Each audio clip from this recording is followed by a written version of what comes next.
Hello प्यारे विद्यार्थियों और रेस्पेक्टेड पेरेंट्स, जैसा कि नई एजुकेशन पॉलिसी आ रही है तो लगातार कुछ ना कुछ चेंजेस देखते आ रहे हैं हम। कभी सिलेबस में बदलाव आता है, कभी फॉर्मेट में बदलाव आता है। तो पिछले सालों से एक चेंज आ रहा था एजुकेशन में, सिलेबस में, कि जो पैटर्न एग्जाम का वो बदलना था। तो अब की बार 23-24 में क्लास 11th और 12th में चेंज आया है पैटर्न में। तो ये पैटर्न में चेंज क्या है, इसका आपको क्या फायदा होगा, क्या नुकसान होगा, आपकी तैयारी कैसी होनी चाहिए, क्या आपको तैयारी के तरीके बदलने चाहिए, वो सारी बात इस वीडियो में बताऊंगा मैं आपको। देखिए, सबसे पहले देख लेते हैं कि 3rd ऑफ अप्रैल को ये नोटिस आया था सीबीएसई से, और इसमें पैटर्न के बारे में बताया गया कि नई एजुकेशन पॉलिसी के अकॉर्डिंग जो पढ़ाई है, पढ़ाई रट्टे पे बेस नहीं होनी चाहिए, समझ पे बेस होनी चाहिए, स्किल पे बेस होनी चाहिए, क्रिएटिविटी, कि आप सब्जेक्ट को डेली लाइफ में कैसे रिलेट करते हो, लिंक करते हो, कंसेप्ट को कैसे विजुलाइज करते हो, इस बात पे ज्यादा जोर डाला गया था। तो एकेडमिक सेशन 2024-25, इससे पहले 23 और 24 में क्या था।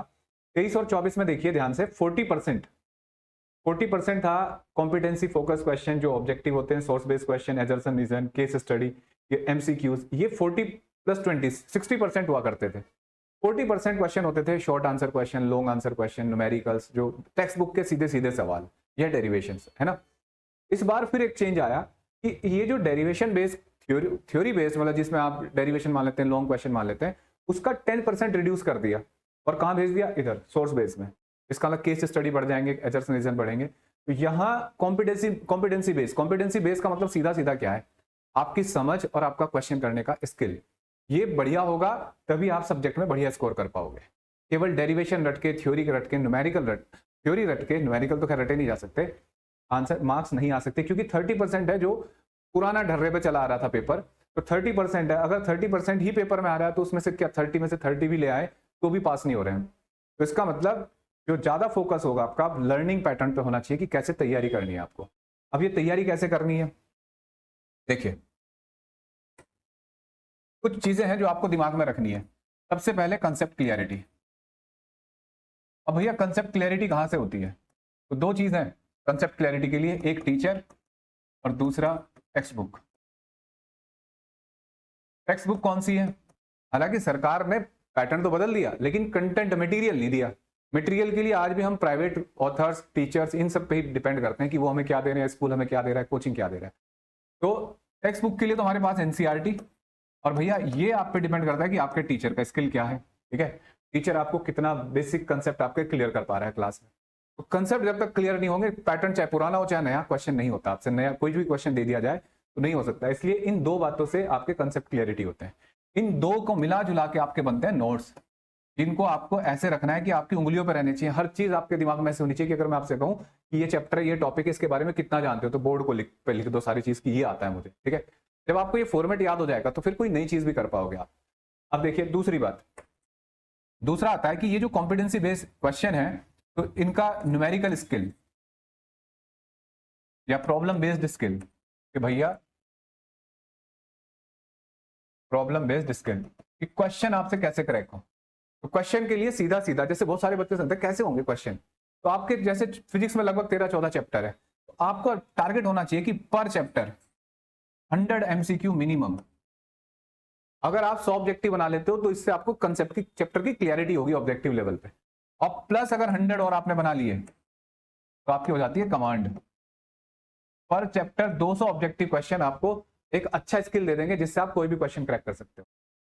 ठीक है, इसके बाद तीसरा, जितनी ये source based assertion reason question है, तो ये डिपेंड करता है जैसे अब आपको कहां से करने चाहिए क्वेश्चन। तो बहुत सारी बुक्स होंगी, जैसे हमारा अपना स्टडी मटेरियल है, वर्कशीट, जिससे आप कर रहे हो, ऑब्जेक्टिव वर्कशीट कर रहे हो, साथ में आप PYQs और सैंपल पेपर्स।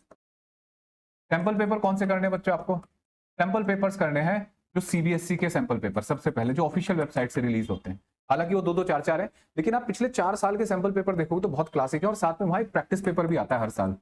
जैसे इस बार बच्चे से आपने देखा होगा, नया हंगामा मच रहा था जब बोर्ड का पेपर आया कि बहुत टफ आया, लेकिन अगर आप सीबीएसई के प्रैक्टिस पेपर आपने किए थे तो आपको बोर्ड का पेपर उससे ईजी लगा होगा।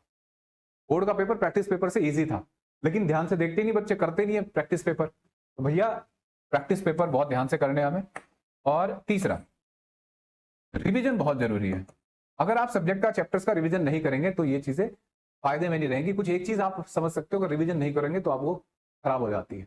तो रिवीजन कैसे किया जाता है, रिवीजन किया जाता है टेस्ट से। पर वीक अपना टेस्ट तैयार रखें, और टेस्ट प्लस उसका पोस्टमार्टम, मतलब उसको बार बार देखें कि आज टेस्ट हुआ, क्वेश्चन कम आए, गलत आए, जो भी आए उसको सही से आप दोबारा एनालाइज करें। तो टेस्ट प्लस उसका एनालाइज अपने रिजल्ट का, और आप ये चेक करें कि आपकी गलती कहाँ कहाँ होती है और कहाँ कहाँ आप ठीक कर सकते हैं उसको। तो अगर इस तरीके से नए फॉर्मेट से नए पैटर्न के क्वेश्चंस आप करोगे तो फिर कोई प्रॉब्लम नहीं है। और पैटर्न जब बदलता है इस तरीके के पैटर्न में मीडियोकर और मीडियोकर से ऊपर वाले बच्चे को फायदा होता है। नुकसान किन बच्चों को होता है? जिनके पास टीचर्स नहीं है, जिनके पास मटेरियल नहीं है, और या जो पढ़ाई नहीं कर रहे हैं। एवरेज से जो नीचे का बच्चा होता है उसको ऐसे पैटर्न से नुकसान होता है। इसलिए अपने आप को एवरेज से ऊपर का स्तर उठाओ, कंसेप्ट को क्लियरिटी लो, और कंसेप्ट की क्लियरिटी के साथ प्रैक्टिस करो ज्यादा से ज्यादा क्वेश्चन, आपकी कमांड होनी शुरू हो जाएगी हर सब्जेक्ट के साथ है, जरूरी की फिजिक्स के साथ। कुछ क्वेश्चन अगर आप दूर से हैं, कहीं रिमोट एरिया से हैं, मान लो हमारे बैचेस में नहीं है, तो आपको 2-3 चीजें बेटर करनी चाहिए, 2-3 चीजें अच्छी हैं। आप केवी, डीएवी, ये कुछ अच्छे स्कूल हैं, जेएनवी, ठीक है, और दिल्ली के जो गवर्नमेंट स्कूल है उनका एक स्टडी सपोर्ट मटेरियल, आप गूगल पे लिखेंगे स्टडी सपोर्ट मटेरियल, और एनसीईआरटी एग्जाम्पलर। हालांकि हमारे क्वेश्चंस में जो हमारे असाइनमेंट्स हैं उनमें सब कवर होते हैं, ये क्वेश्चंस आप इन्हें प्रैक्टिस करिए। इस साल हर साल केवी का नया स्टडी मटेरियल आता है, उस नए फॉर्मेट पर तैयार करिए अपने आप को। और जितने सैंपल पेपर आएंगे केवी के निकलेंगे, हर स्कूल के जितने होंगे, हर स्कूल के 2-2, 4-4 सैंपल जोन वाइज, डीएवी के, टीपीएस, जितने मैं स्कूल के नाम क्या लूँ, जितने बढ़िया बढ़िया स्कूल होंगे तुम्हारे आसपास तुम्हें पता, उन सबके सैंपल पेपर कलेक्ट कर लो। पूरे साल के जो पेपर्स होंगे अगर उतना कर लोगे तो बढ़िया रिजल्ट आएगा, ठीक है। और ईमानदारी से रेगुलर होकर पढ़िए, मेहनत करिए, सब्जेक्ट सारे अच्छे हो जाएंगे, ठीक है। थैंक यू बच्चों, wish you all the best. अगली वीडियो मिलते हैं।